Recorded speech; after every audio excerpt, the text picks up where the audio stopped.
Hey everyone, so guys यहाँ पे शाम का व्लॉग मैंने स्टार्ट कर दिया है। शाम इन द सेंस 5 बजे की बात है। तो यहाँ पे जो दोपहर को मैं खाना वाना खाई थी वो सब बर्तन धुलने चल रही थी और तब तक मेरी हालत देखिए दिन भर कैसी थी। क्यों बहुत ज़्यादा बारिश हो रही है, बहुत ज़्यादा बारिश हो रही है मतलब मुंबई में। आप लोग कहाँ से देख रहे हो ये वीडियो बताना ज़रूर, बारिश हो रही है कि नहीं आप लोग की तरफ ये भी बताना। यहाँ पर शाम जितना दोपहर में हम लोग ने खाया था वो बर्तन रखा हुआ है। तो ये सब साफ़ करने के बाद मैंने जो पोहा था शाम के टाइम थोड़ा सा पोहा बनाया। मैंने सारा काम कर लिया, बर्तन वगैरह धुल लिया। उसके बाद मैंने सोचा नाश्ते में क्या बनाऊँ, तो यहाँ पे पोहा और चाय बना रही हूँ। और ये देखिए चाय उबल रही है। पहले मेरी चाय थोड़ी थोड़ी उबलती थी, अब मैं थोड़ी देर तक उबालती हूँ ताकि और अच्छे से पकी हुई रहे। ये मेरे बाबू का और मेरे देवर का, मेरे हस्बैंड का प्लेट सजा के रखा है मैंने।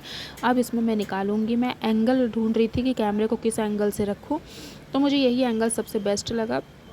और इसमें सबसे पहले मैं थोड़ा-सा ना पोहा में नींबू भी डाल देती हूँ, क्योंकि जब नींबू डाल दो ना पोहा में तो टेस्ट ही कुछ अलग आ जाता है। तो आप लोग यूज़ करते हो कि नहीं नींबू?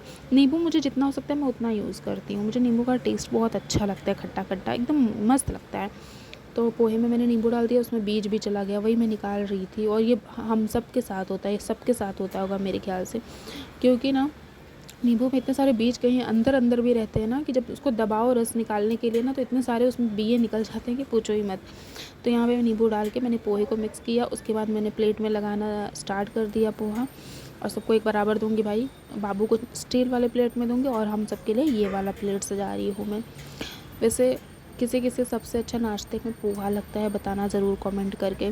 पोहा जो होता है ना सबसे हेल्दी होता है, हेल्दी नाश्ता होता है। जब हम लोग कॉलेज टाइम या ऑफिस टाइम पे जब जाते थे ना रास्ते में, तो पोहा और उपमा मिलता था नाश्ते में। तो 20 रुपए का पोहा एक प्लेट मिलता था और वो पोहा इतना टेस्टी लगता था ना, उसमें टमाटर ना कुछ, सिर्फ ऑनियन का मतलब ऑनियन और राई का तड़का रहता था, कड़ी पत्ते का। लेकिन वो पोहा बहुत अच्छा लगता था, थोड़ा सा मीठा रहता था। हम लोग वही नाश्ता करके फिर ऑफिस में जाते थे, अपने कॉलेज जाते थे। बहुत बढ़िया रास्ते में मिलता था, स्ट्रीट जो बोलते हैं ना, स्ट्रीट नाश्ता, वो ही नाश्ता करके हम लोग जाते थे। तो उपमा मैं बहुत कम खाती हूँ, लेकिन पोहा वगैरह हम लोग खा लेते थे रास्ते में। तो चलिए ये तीनों प्लेट इन लोग के लग गए हैं और एक बाबू का प्लेट लग गया है।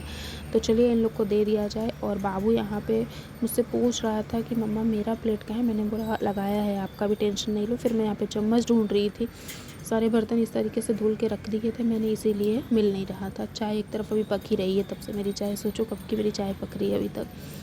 तो मैंने बोला चलो इन लोग को दे देती हूँ, फिर आप लोगों से मिलती हूँ, है ना। उसके बाद यहाँ पे मैं मम्मी के घर पे आ गई थी और बाबू यहाँ पे अपना कंप्यूटर लेके बैठ गया था। कुछ तो देख रहा था, मोटू पतलू या यही कुछ तो है, हाँ वो देख रहा था, एंजॉय कर रहा था। और मैंने बोला ठीक है आप देख लो थोड़ा सा, क्योंकि धीरे धीरे चलाते वो सीख जाएगा। फिर मैं उसको छोड़ के यहाँ पे हम लोग निकल गए थे मार्केट। मैंने बोला थोड़े बहुत सामान ले, तो चलो चलते एक साथ ही। क्या होता है बारिश में एक साथ ही सब सारे सामान ले लो, वरना दुकान पे अलग अलग दुकान पे जाओ, अलग अलग चीज़ें लो, समझ में नहीं आता। मैंने इनको बोला वीडियो शूट करने के लिए, मुझे थोड़ा सा अजीब लग रहा था, शर्म भी लग रहा था। तो ये देखो अजीब ही लगता है ना वीडियो वगैरह बनाना, मतलब सबके बस की बात नहीं होती भैया, बड़ी मुश्किल से वीडियो बनाते हैं हम लोग। इसलिए बोलती हूँ मेरे वीडियो को पूरा देखा करो, सब्सक्राइब किया करो और लाइक भी कर दिया करो, कमेंट भी कर दिया करो यार। बड़ी मुश्किल से वीडियो बनता है, क्योंकि ना वीडियो बनाने में बड़ी शर्म आती है लोगों के सामने। फिर वहाँ से आने के बाद ये हुआ खाने में क्या बनेगा, तो खाने में बन रहा है बाटी चोखा, ठीक है, लिट्टी चोखा जैसे हम कहते हैं। तो वो भरा हुआ नहीं, सादा सिंपल बन रहा है यहाँ पे। लिट्टी यहाँ पे पकने के लिए मैं गोला गोला बना के उसका लोई रख दे रही हूँ ताकि धीरे धीरे पके अपना, है ना। तो दोस्तों मैं बना रही हूँ बाटी चोखा, रात का खाना। अभी हम लोग गए थे मॉल, मतलब स्टार बाजार जो भी है, वहाँ गए थे। तो बैगन वैगन लेके आई और फ्लैश बंद कर दो चलेगा। तो अभी जो है आलू बैगन टमाटर इसमें उबाल दिया है कुकर में मैंने, अब ये रख रही हूँ। और बाटी चोखा सबसे सिंपल और सबसे बेस्ट खाना होता है। ये देखो, ये लोग थोड़ा माइंड मत करना अब ये सब, क्योंकि वो सब अभी पक जाएगा तो वैसे भी अच्छा हो जाएगा।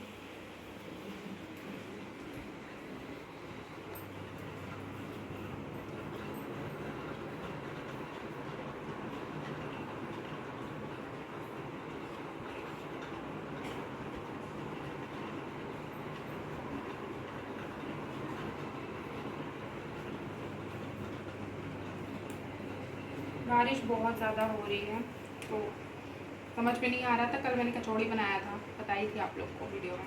तो आज मैं बोली क्या बनाऊँ, तो ये लोग बोले बाटी चोखा बना लो। बाटी चोखा ये लोग क्या बोले, बाबू काफ़ी परेशान था, मेरे मुंह से निकल क्या गया था, बाबू परेशान हो गया था। चलिए खा ले गई।